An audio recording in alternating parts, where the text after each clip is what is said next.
Hey beautiful weirdos, I am back with another Makeup and Mayhem Friday video for you guys, and we are talking about black-eyed children. Have you heard about them? Do they creep you out as much as they do me? We'll see. Here's a story right from my hometown state, Michigan. So today's video, today's ghost story, let me tell you, it's about the black-eyed children. Have you heard of them? These creepy little bastards. We're going to talk about them. So, over the weekend, I'm just going to go ahead and do my eyeshadow and lips today because I've already got my face done. But, let's talk. So, over the weekend, my daughter and I, we watched a movie on Netflix about the black-eyed children. I can't remember the name of it. But we've heard the legend or the rumors about the black-eyed children, and I wanted to check it out. So definitely worth watching that because they are creepy as hell.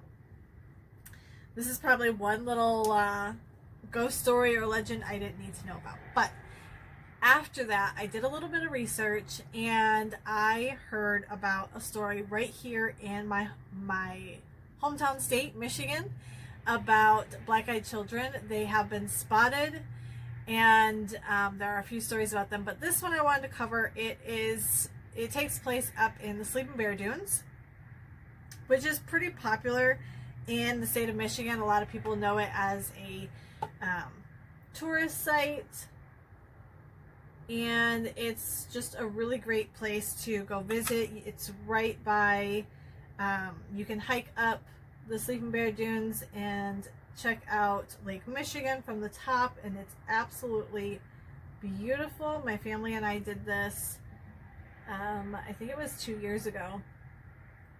We did not encounter any black-eyed children, thankfully. But I'm gonna talk about a 26-year-old by the name of David Krabs. He enjoys camping up at the Sleeping Bear Dunes, and this is his particular story of events. So he was going up there for his, we'll say, his annual camping trip. He likes to go up to a particular spot or camping area at the Sleeping Bear Dunes. And if you've ever been to a national camping ground or anything like that, you probably know that you have to stop at a ranger station and check in, let them know that you're there, give them your personal information, that sort of thing, which is what he did. So he stopped up at the Plate River Ranger Station. He pulled in there and ran inside, talked with the ranger for a little bit, gave them his information. He forgot to give them, or he forgot to write down his license plate number, so he ran back outside to grab that, and on his way back in, he noticed two children sitting on a bench outside the station, which just seemed absolutely normal, other than the fact that they looked like they had black eyes. Not as in someone punched them in the face, but their eyes are actually black. But whatever, he dismissed it and carried on inside to give his information. After he gave his information, he went to the bathroom. And while he was in the bathroom using it, he heard it sounded like someone came in, and he started to hear voices. It sounded like children's voices, so he just figured it was children from outside that had came in to use the bathroom. So he finished up his business, as you do, and he came out of the stall and went to the counter to wash his hands.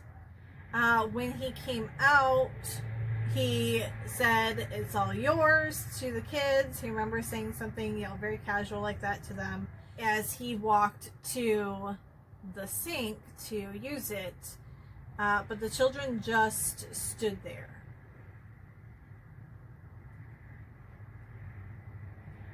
at this point, the situation started to get a little spooky for him. He wasn't really sure what was going on, as their behavior was just really awkward. As he was washing his hands, it was at this time that he actually noticed that the kids were looking right at him. When he noticed that, that's when, you know, the tingles up the spine kind of feeling started happening. But then he noticed that the kids had black eyes. Freaking black eyes. There was no whites to their eyes at all. It was like just fear staring right back at you. And it was a pretty small bathroom, and they were like no more than 3 feet away from him. And all he could really do was stand there. He couldn't really say anything. Because mind you, this grown man is freaked the hell out by these children. And I don't blame him. So he was literally just standing there petrified, and finally one of the children, the older one, he said about 12, took a step towards him, and that's when his fight or flight instincts kicked in, and he turned off the water. Not really sure why he bothered to do that anyways. And that's when the child took another step towards him and said, "Can you help us?" For just a quick second, he actually said that he wanted to help the boy. But when he regained, you know, the conscious mind to say something, to move, to do something, being a pretty nice guy, his first instinct was to want to help them, because that's just the kind of person that he is. He, you know, he helps cats and things like that, he said, so he wanted to help them, but instinct told him absolutely not. So he quickly said, "No, not right now," and he walked right out the door. So he quickly walked to his car and got inside, and when he was sitting in the car, shaking and terrified, he looked up and the kids were staring back at him, and he was staring at them. And with everything that he could possibly muster, he started the car and drove out of there to his campsite, refusing to look in his rearview mirror. Because who wants to look back and see that they're following, or they're still standing there staring? I mean, that is just terrifying. So the area that he was headed to is called White Pine. It's a camping area up at the Sleeping Bear Dunes. His usual spot where he goes. And once he arrived there, he said he felt his brain was starting to function correctly again. And it was around 3 o'clock, and he said that his hike from the parking spot to the White Pine campground was about 45 minutes. He would need a couple hours to set up camp, gather wood for the fire, cook dinner, and all that stuff before nightfall, which would be about 3 to 4 hours away. So he got out his pack and he started walking. There were 2 trails. He could take the wooded trail, which was basically the shorter straight shot to the campground, but you're inside the woods. And the other path led over the beach, and it was a little bit longer. It was a little bit harder hike because of the sand, but it was out in the open. It was obviously brighter because the sun was still up. So that was the route that he ended up taking. He said that he just felt safer being out in the open, and it felt like the better choice for him to take. So when he finally did reach his campsite, he was hoping that there might be at least 1 or 2 other campers there. He wouldn't be completely alone, but that wasn't the case. So it was completely deserted. He was the only one there, so he quickly set up camp, and he tried to pick a spot that was slightly hidden from the trail, so that way someone walking by wouldn't automatically find him there. So he set up his camp, and he grabbed his walking stick, which was actually like a sawed-off hockey stick, which I guess is pretty smart. You're going to be protected with that. And he grabbed his knife, and he started to hike out into the woods to find his wood for his campfire that night. So once he had a good amount, he came back and he started a fire, a pretty big fire. He said he had more than he absolutely needed. And he cooked himself some dinner. He realizes while he is sitting there with his dinner and whatnot that he doesn't want to be there at all. He would rather just go back home and try camping another time. And I don't blame him. But he doesn't want to run out in the middle of the night either, so he decides to hunker down for the night. He throws on a few more logs and gets the fire going really good, so that way it stays lit all night, or at least most of the night. And then he digs out his flask, needing a little bit of liquid courage. I swear to God, this would be me 100%. Definitely need a little bit of liquid courage after running into that and being super paranoid and freaked out. So he he's sitting by the fire at the end of the night with the sun down and everything. He decides that he wants his tent to be closer to him and closer to the fire. So he turns on his flashlight and he moves that. That way he also has something kind of behind his back protecting him, so to speak, while he's sitting at the campfire. It was at this point that he realized that he didn't have his cell phone with him. Normally he doesn't take it with him. He usually leaves it in the car. He doesn't use a watch or anything like that. He didn't want it to call because there's no reception out there. He just wanted to have something to tell him what time it was. Because, you know, when you're just sitting there, it seems like time is just passing you by. But then you look at the clock and it's like a minute has passed. So I totally get that. And he wanted the time to pass by very quickly. He wanted, you know, to morning to come and to have that security, that safety of the morning light.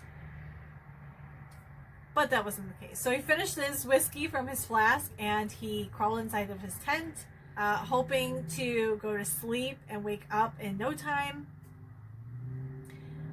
And he went inside, he closed the bug flap, but left the rest of it open, so that way he could see the fire and he could hopefully go to sleep. Obviously, sleep didn't come very easy for him that night, but he did sleep and he did wake up in the morning and everything was fine. After breakfast, he gathered some more firewood and set that by the fire pit. Then he hiked back to his car using the wooded trail. Once he arrived at his car,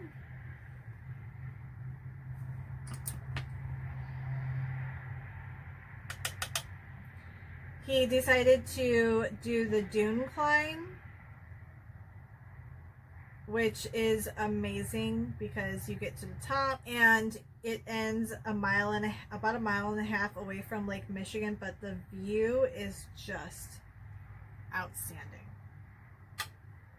If you're a nature person, if you love looking at the water, that kind of thing, definitely recommend coming to Michigan and climbing the dune climb. It's amazing. So he did that without incident. He was determined to shake off the scared feelings that he had the night before, telling himself that it was just some kids with some contact lenses trying to scare him. He got back to his car around 1 and he made himself some lunch using a camper stove right there. And at that point he decided to go do the scenic drive up there, which again is absolutely amazing. It's part of the Sleeping Bear Dune Scenic Drive. He finished that around 3. He went up to Traverse City. It's not something that he normally does, but he felt like doing a little bit of shopping and maybe catching some dinner while he's up there.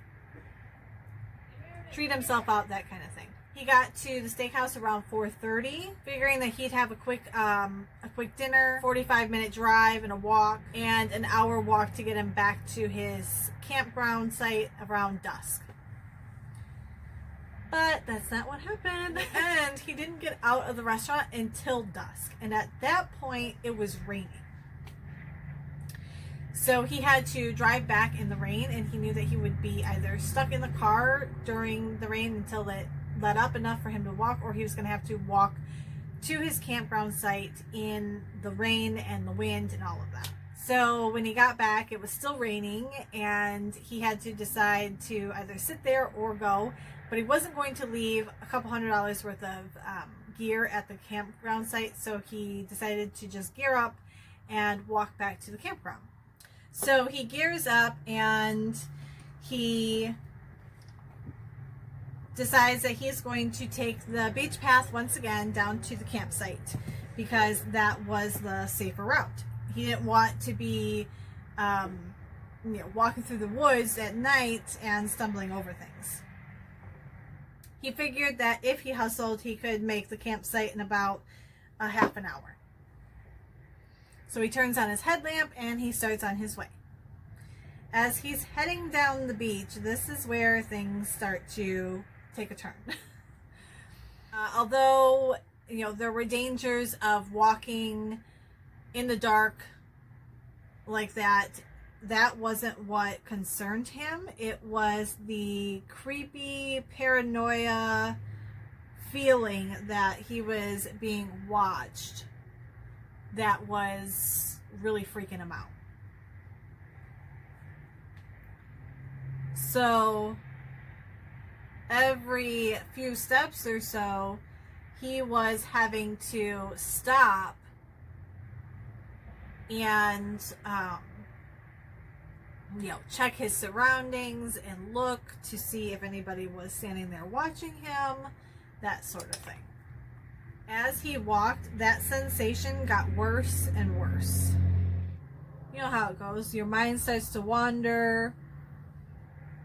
Am I being watched? Why am I feeling this way? Is it just my paranoia and worry?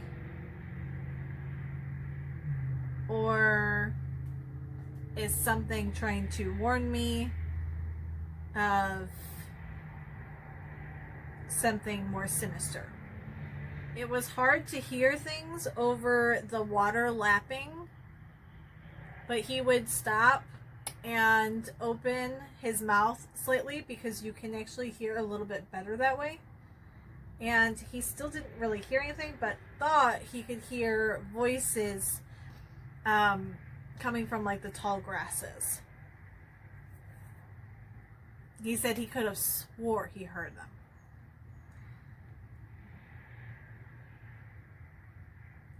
At one point when he was having one of his strongest feeling moments, he stopped, turned around, and faced the direction that he came, and there they were.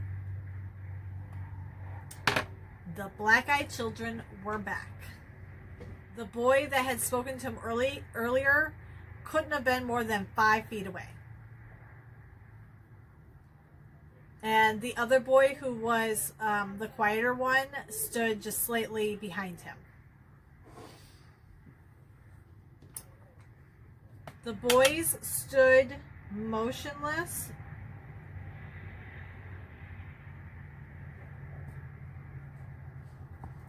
just staring at him. It's so sinister. We're just even talking about it.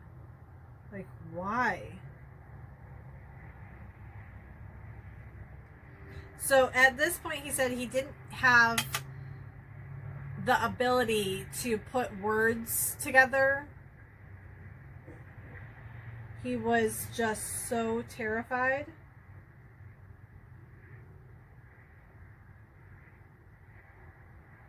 He said the best way to describe it was he felt like he was dying. Like he was in the hospital and they had just told him that he had moments to live. And then the talkative boy moved towards him. The only light was the light from his headlamp. The beam from his flashlight that was on their face, it was reflecting the grotesque, large, dark eyes back at him. The waves crashed and the wind blew, and then he heard, "Help us." I mean, what do you do in that situation besides run far away? His response was, "I'm not fucking helping you." They said, "We're lost. We can't find our campsite." He said, "Is this a game? Take us with you, please. We'll die out here. We're afraid." He called bullshit on that one. They're scared. He is scared. At that point, the quiet boy moved towards him. He was now standing beside him, and the other boy was standing in front of him, blocking his way back to his car. Then things got even weirder. "Okay, you can come with me," he said. He doesn't even remember saying these words. They just came out of him. The talkative boy smiled and reached to take his hand. And again, fight or flight response kicked in so hard, it was like a physical punch. He recoiled, and before he even realized it, he was running to the beach, sprinting away from the little bastards as fast as he could and his car. Without much thought, he took the trail that was leading back into the woods.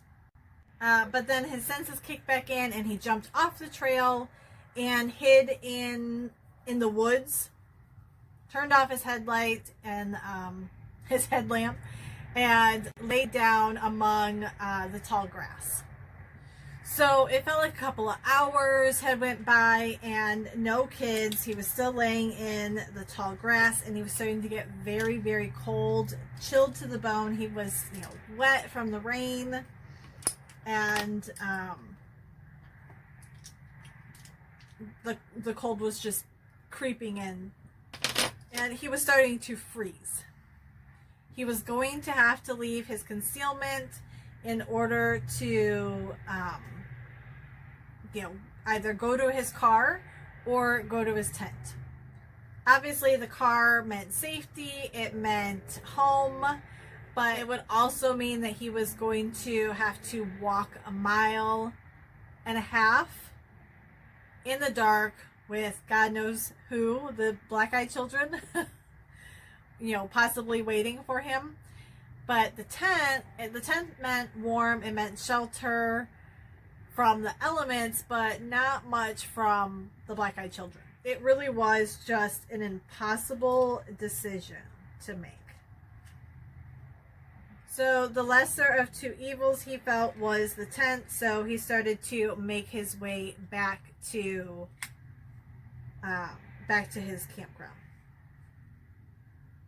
He crossed his fingers and prayed like hell that the little bastards were not going to be hiding out and waiting for him, and hoped that they didn't know where his campsite or his stuff was.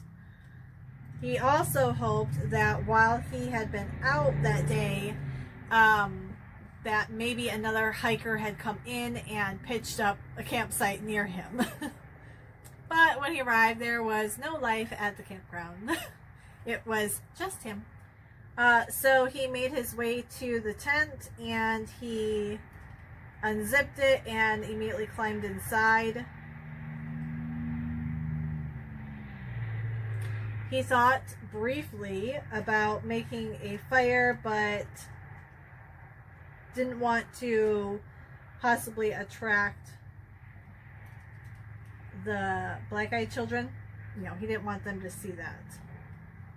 He was soaking wet. His clothes were soaking wet. But his dry sack was outside of the tent. And I don't know why someone would do this. There's no way. My bags would be with me inside my tent. I don't care how small it was. It'll be my pillow. I don't care. But my things, my belongings are inside the tent with me. But it was outside the tent, leaning up against a tree, like 15 feet away from the tent. Like, that's crazy. So he was absolutely not going back outside to grab his dry sack and change his clothes. So he said that he stripped down and climbed inside of his sleeping bag and zipped it up, like all the way up to his chin. Mine would have been up and over my head. Eventually he warmed up. He was kind of wishing that he had his whiskey to help him sleep. The rain played on the leaves of the trees, and the wind creaked the branches. Under the best circumstances, the mind is going to play tricks on you, but this just made it so much worse.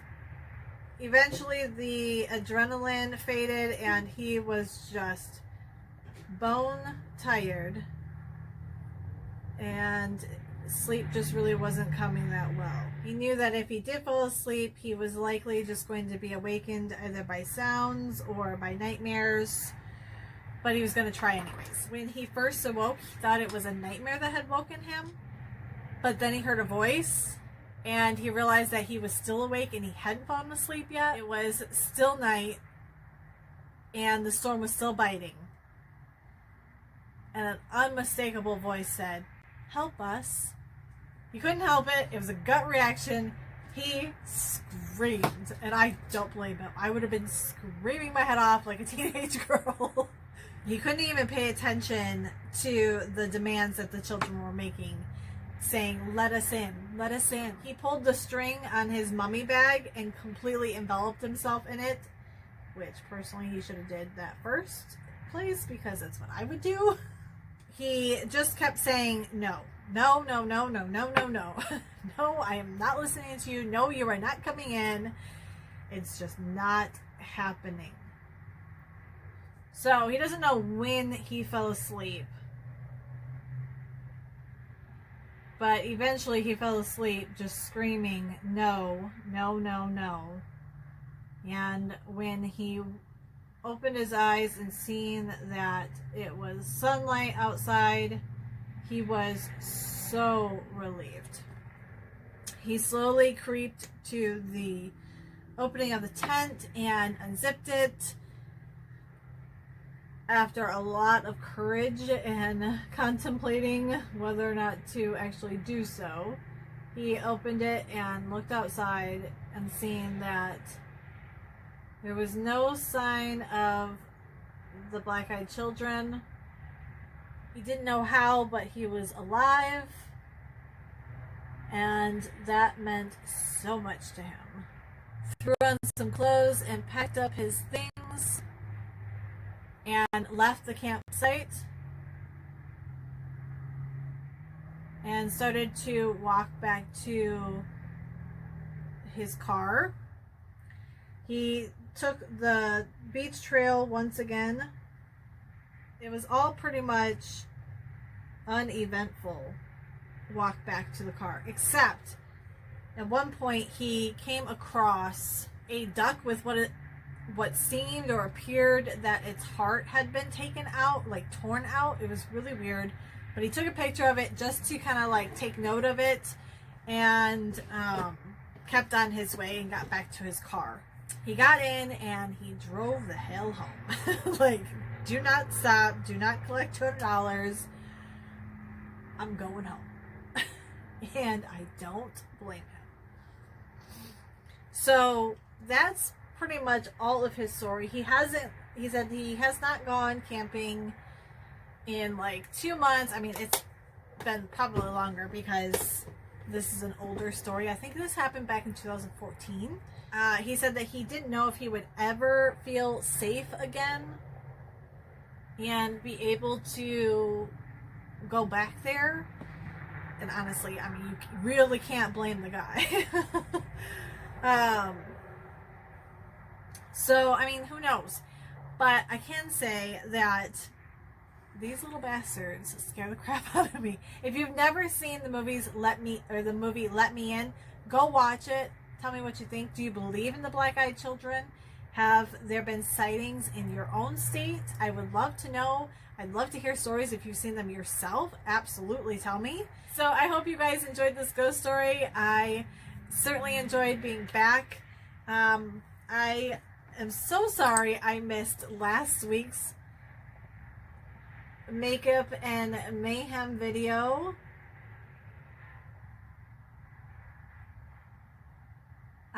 But I have been doing some research,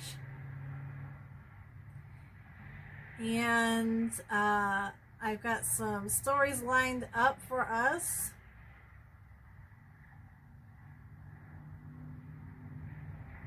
So there is definitely more to come. I also finished my makeup artist class.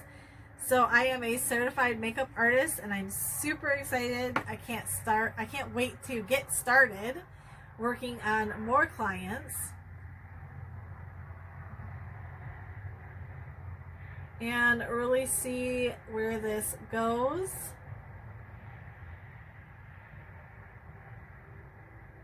Now that I'm done with class, I hope to have a little bit more time to film some makeup tutorials and step-by-step guides for you guys, because that's really what I want to do. Teach you guys what I know, my tips and tricks and my secrets, as well as makeup and mayhem videos like this one. So I hope you guys have a great weekend and I will see you next week. Bye guys.